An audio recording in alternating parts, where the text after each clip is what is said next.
আহা, সকালটা কত সুন্দর। আজ ধান রোপণ শুরু করব। এই রোদে মাঠে কাজ করতে ইচ্ছে হয় তোমার?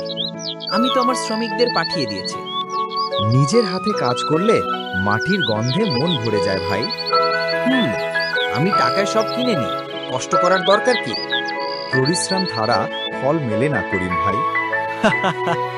আমি না হয় অলস, তবু বাজার থেকে ধান কিনে নেব, সমস্যা কোথায়? কিন্তু যে নিজের হাতে ফলায় তার ফসলের সুখ আলাদা ভাই।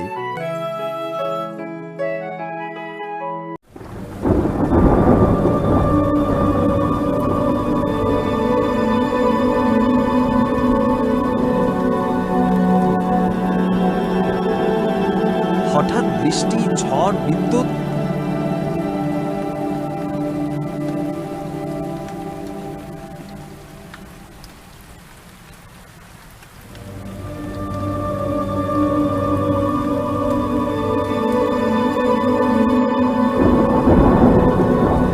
ক্ষেত ভেসে যাচ্ছে।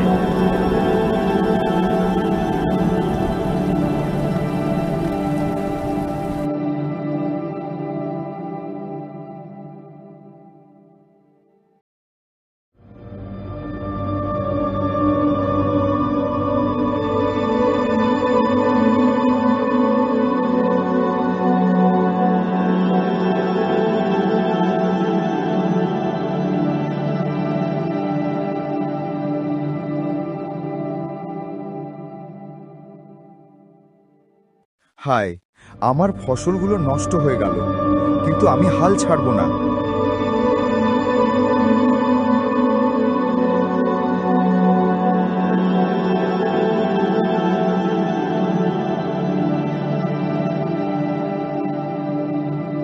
দেখলে, এত কষ্ট করে ফল কিছুই রইল না। আমার গুদামে পুরনো ধান আছে, তাই আমি চিন্তামুক্ত। প্রকৃতির উপর রাগ করলে কিছুই বদলায় না, আবার শুরু করতে হবে।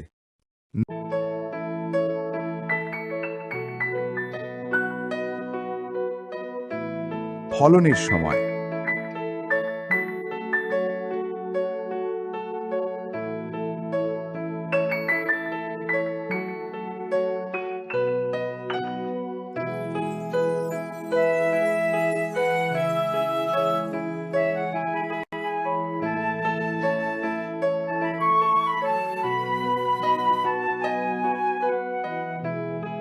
ধান পেকে গেছে, মাঠ সোনালী রঙে ঝলমল করছে।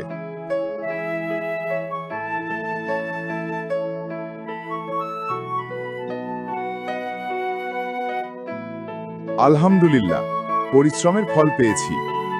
আমি তো ফসল লাগাইনি, আমার গুদামে ধান শেষ হয়ে গেছে। এখন আমি বিপদে।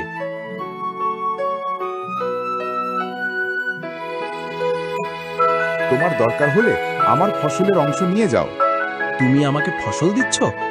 আমি তো তোমাকে সব সময় উপহাস করেছি। কষ্টে থাকা মানুষকে সাহায্য করা আমার কর্তব্য।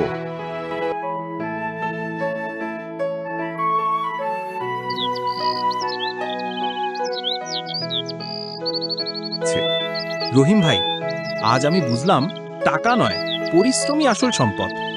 আর সাহায্য করা মানুষের আসল ধর্ম। এখন থেকে আমিও তোমার মতো মাঠে কাজ করব। এটাই তো গ্রামের আসল সৌন্দর্য। সবাই একসাথে কাজ করি, একসাথে বাঁচি। যে মাটিকে ভালোবাসে, প্রকৃতি তাকে ভালোবাসে। পরিশ্রম আর মানবতা, এই দুই গ্রামের প্রাণ। শিক্ষা ও বন্ধুত্ব। দুজন মাঠের পাশে বসে সূর্যাস্ত দেখত।